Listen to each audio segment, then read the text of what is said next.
घर के मंदिर में जलने वाले दीपक घंटी रोज धोने वालों गौर से सुन लो, वरना पूरा घर हो जाएगा बर्बाद। दोस्तों, जीवन में चाहे कितनी भी मुश्किलें क्यों ना आए, एक चीज कभी मत भूलिए। पूजा मंदिर में रखी घंटी, देवी देवताओं की मूर्तियां और जलते दीपक के साथ कुछ गलतियां ऐसी होती है जो अगर हो गई तो किस्मत का पहिया उल्टा घूमने लगता है। ऐसा दुर्भाग्य आता है कि संभलना भी नामुमकिन हो जाता है। घर में बरकत रुक जाती है, खुशियां सूख जाती हैं और गरीबी ऐसे कदम चूम लेती है कि चाहकर भी हटती नहीं। भक्तों, हो सकता है आप भी अनजाने में वही गलतियां कर रहे हो, इसलिए पैसा पास टिकता नहीं, घर में अशांति रहती है और सफलता बस दूर से हाथ हिलाती है। हम बिना समझे जाने अनजाने कुछ ऐसा कर बैठते हैं जो हमारे भाग्य का दरवाजा बंद कर देता है, और जब सब हाथ से निकल जाता है तब हमारे पास रह जाता है सिर्फ पछतावा और ताने। लेकिन घबराए मत, आज गुरु जी के बताए हुए इस प्रवचन में हम आपको पूजा मंदिर से जुड़ी हुए रहस्यपूर्ण बातें बताएंगे, जिन्हें सुनकर आपका दिल खुद कहेगा गुरु जी की प्रवचन सुनकर कहेंगे, आपने तो मेरी सोई किस्मत जगा दी। तो भक्तों, इस प्रवचन को अंत तक सुनना, क्योंकि यह सिर्फ जानकारी नहीं, यह आपकी जिंदगी बदलने की कुंजी है। बहुत से लोग पवित्र वस्तुओं को धर्म का प्रतीक मानकर मंदिर में रख लेते हैं, लेकिन वही सबसे बड़ी गलती कर बैठते हैं। आज हम विस्तार से जानेंगे कि पूजा मंदिर में कौन सी चीजें रखना शुभ है और कौन सी अशुभ। दीपक कितने बजे जलाना चाहिए और जलाते समय कौन सा मंत्र बोलना चाहिए। घंटी कब बजानी है और सुबह बजानी है या शाम को, और कितनी बार शंख कब और कैसे बजाना चाहिए, और बजाते समय किस मंत्र का जाप करना चाहिए। दीपक रोज धोना चाहिए या नहीं, मंदिर में कितनी मूर्तियां रखनी चाहिए और क्यों। ये 7-8 बातें छोटी लग सकती हैं, लेकिन इनका असर आपकी किस्मत पर सीधा पड़ता है। और अभी गुरुजी की कथा में एक भक्त ने गुरुजी से पूछा था, गुरुजी मैं रोज पूजा करता हूं लेकिन फल क्यों नहीं मिलता, उल्टा नुकसान ही हो जाता है। इस प्रवचन में हम इस रहस्य को नजदीक से जानेंगे। पूजा हमारे जीवन का अभिन्न हिस्सा है। हर कोई किसी ना किसी देवी देवता की आराधना करता है। कोई माँ दुर्गा के चरणों में शीश झुकाता है तो कोई भगवान विष्णु के नाम का स्मरण करता है, और हाँ, उनकी पूजा का फल भी मिलता है। लेकिन क्या आप जानते हैं, छोटी छोटी अनजानी गलतियां ही उस फल को रोक देती हैं। ये गलतियां इतनी मामूली लगती हैं कि हम इन्हें नजरअंदाज कर देते हैं, लेकिन शास्त्रों में साफ लिखा है, पूजा में पूर्ण फल पाना है तो इन बातों का ध्यान रखना जरूरी है। आज हम बात करेंगे घर के मंदिर में दीपक और घंटी के सही उपयोग के बारे में। क्या दीपक को रोज धोना चाहिए या हफ्ते में 1-2 बार, धातु का दिया हो तो कब और कैसे साफ करना चाहिए। मिट्टी के दीपक का सही समय और सही अवसर कौन से हैं। मंदिर में किस प्रकार की घंटी का उपयोग सबसे शुभ माना जाता है। घंटी कब बजानी है, कितनी बार बजानी है, और क्या शाम की पूजा में घंटी बजाना उचित है। इन सभी सवालों के जवाब आपको गुरुजी बताए गए कि आज के इस प्रवचन में मिलेंगे। भक्तों, एक बात याद रखिए, अधूरी जानकारी कभी कभी नुकसानदेह साबित होती है, इसलिए इस प्रवचन को अंत तक जरूर सुने। कुछ लोग होते हैं जो वीडियो को इधर उधर से काट कर देखते हैं, बीच से स्किप करते हैं और फिर कहते हैं कि जीवन में सफलता क्यों नहीं मिल रही। अरे, जब ज्ञान ही आधा अधूरा ले रहे हो तो फल पूरा कैसे मिलेगा। भक्तों, सबसे पहले बात करते हैं मिट्टी के दिए की। ये साधारण सा दिखने वाला दिया वास्तव में शुद्धता और पवित्रता का प्रतीक है। दिवाली हो, कोई धार्मिक पर्व हो या फिर कोई बड़ा अनुष्ठान, मिट्टी का दिया जलाने का अपना ही महत्व है। घर के मंदिर में या दरवाजे के पास जब इसे जलाया जाता है तो ऐसा लगता है मानो लक्ष्मी माता खुद आपके आंगन में प्रवेश कर रही हो।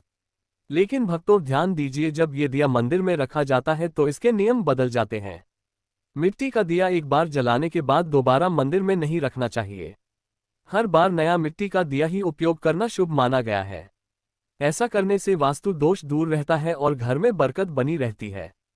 अब आगे गुरु जी के बताएं इस प्रवचन में हम जानेंगे मंदिर की घंटी से जुड़े हुए रहस्य जो शायद आपको पहले कभी नहीं बताए गए। अब आते हैं धातु के दिए पर।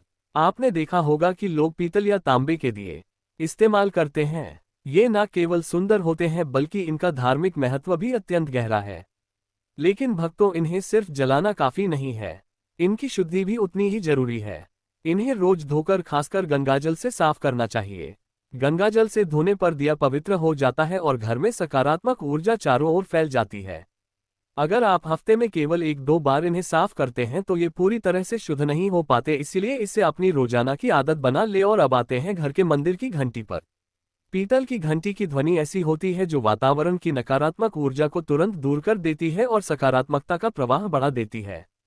लेकिन भक्तों, इसे कभी भी दक्षिण दिशा में ना रखें। यह अशुभ माना जाता है। घंटी को हमेशा पूजा स्थल के पास या मंदिर के प्रवेश द्वार पर रखें।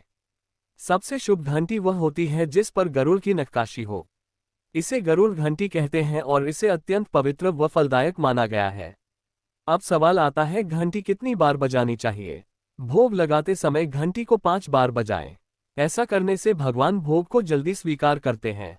पूजा के दौरान घंटी को जोर जोर से या लगातार नहीं बजाना चाहिए। सिर्फ 3 बार बजाना ही उचित है। घंटी को हमेशा दाहिने हाथ से बजाएं और इसका मुख पूजा स्थल की ओर होना चाहिए। याद रखिए, घंटी को सुबह की पूजा में ही बजाना शुभ माना गया है।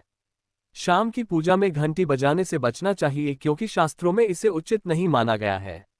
इन नियमों का पालन करने से आपका पूजा पाठ कई गुना अधिक फलदायक और प्रभावी हो जाएगा। भक्तों, यह बातें छोटी लग सकती हैं लेकिन इनका असर आपकी किस्मत पर गहरा पड़ता है। भक्तों, एक और बहुत ही महत्वपूर्ण बात जो अक्सर लोग नजरअंदाज कर देते हैं। जब भी आप किसी मंदिर जाएं, खासकर घर के बाहर वाले मंदिर में, तो मंदिर में प्रवेश करते समय ही घंटी बजाएं। मंदिर से बाहर निकलते समय घंटी बजाने की कोई आवश्यकता नहीं होती। जब आप घंटी बजाते हैं तो ये सिर्फ आवाज नहीं होती, भगवान को दिया गया संकेत होता है। प्रभु, मैं आपके द्वार पर आ चुका हूँ, आपकी शरण में हूँ। एक बार घंटी बजाने का मतलब है कि आपने भगवान के दरबार में प्रवेश कर लिया है और पूजा आरंभ कर रहे हैं। 2 बार घंटी बजाने का अर्थ है कि आप अपनी प्रार्थना, अपने मन की बात सीधे भगवान के समक्ष रख रहे हैं। अब भक्तों, हम आपको कुछ ऐसी बातें बताने जा रहे हैं जिन्हें शायद आपको कोई ना बताए। इसलिए इन बातों को ध्यान से सुनिए क्योंकि यह आपके पूजा पाठ को और भी अधिक फलदायी बना सकती है। अब आइए जानते हैं पूजा मंदिर के कुछ आवश्यक नियम। पूजा करते समय आपका मुख हमेशा पूर्व दिशा की ओर होना चाहिए। यह दिशा सबसे शुभ मानी जाती है क्योंकि यहां से सूरज की पहली किरण आती है जो सकारात्मक ऊर्जा से भरी होती है। पश्चिम की ओर मुख करके भी पूजा की जा सकती है, लेकिन पूर्व दिशा का लाभ कई गुना अधिक है। घर की सीढ़ियों के पास पूजा घर बनाना अशुभ माना गया है क्योंकि वहां नकारात्मक ऊर्जा का प्रवाह अधिक होता है। भगवान का आसन हमेशा आपके आसन से ऊंचा होना चाहिए। कम से कम 10 इंच भगवान की प्रतिमा को सीधे जमीन पर रखना अशुभ माना जाता है। ऊंचा आसन पूजा स्थल में सकारात्मकता और ऊर्जावान माहौल बनाए रखता है। पूजा करते समय हमेशा चटाई या आसन पर बैठे। ये न केवल आरामदायक है बल्कि ध्यान और श्रद्धा को भी स्थिर रखता है। ध्यान दें कि आपका आसन भगवान के आसन से ऊंचा ना हो। इससे भगवान के प्रति आदर और विनम्रता बनी रहती है। भक्तों, अगली बात बेहद जरूरी है। पूजा घर में कभी भी सड़े बासी या मुरझाए हुए फूल ना रखें। मुरझाए फूल पूजा में अशुभ माने जाते हैं क्योंकि वे नकारात्मक ऊर्जा को बढ़ाते हैं। हमेशा ताजे, सुगंधित और खिले हुए फूल ही भगवान को अर्पित करें। जब फूल मुरझा जाए या काले पड़ जाए तो उन्हें सम्मानपूर्वक मिट्टी में दबा दें। इससे नकारात्मक ऊर्जा दूर होती है और आपके घर में पवित्रता बनी रहती है। भक्तों, एक और महत्वपूर्ण नियम, जिस कमरे में आप सोते हैं उसमें घर का मंदिर नहीं बनाना चाहिए। यदि परिस्थिति के कारण आपको अपने सोने के कमरे में ही मंदिर रखना पड़े तो रात को मंदिर को ढक दे या उस पर पर्दा डाल दे। इससे रात के समय मंदिर से निकलने वाली ऊर्जा आपके विश्राम को प्रभावित नहीं करेगी। ऐसा करने से घर में शांति और आपकी पूजा में एकाग्रता बनी रहती है। अब एक और विशेष बात, भक्तों, कभी भी काले कपड़े पहनकर पूजा ना करें। सनातन परंपरा में माना जाता है कि काले वस्त्र मन में भारीपन और नकारात्मक भाव लाते हैं जो पूजा की ऊर्जा को कमजोर कर देते हैं। हमेशा शुभ और हल्के रंग के वस्त्र पहने ताकि मन में शांति, पवित्रता और सकारात्मकता बनी रहे। चलिए अब जानते हैं घर के पूजा मंदिर में किन चीजों को नहीं रखना चाहिए।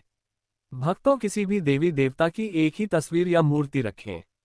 एक से अधिक तस्वीरें ऊर्जा का संतुलन बिगाड़ सकती हैं और पूजा का प्रभाव कम कर सकती हैं। एक ही रूप को स्थान दें ताकि भगवान की ऊर्जा पूरे मन से आपके जीवन में प्रवाहित हो।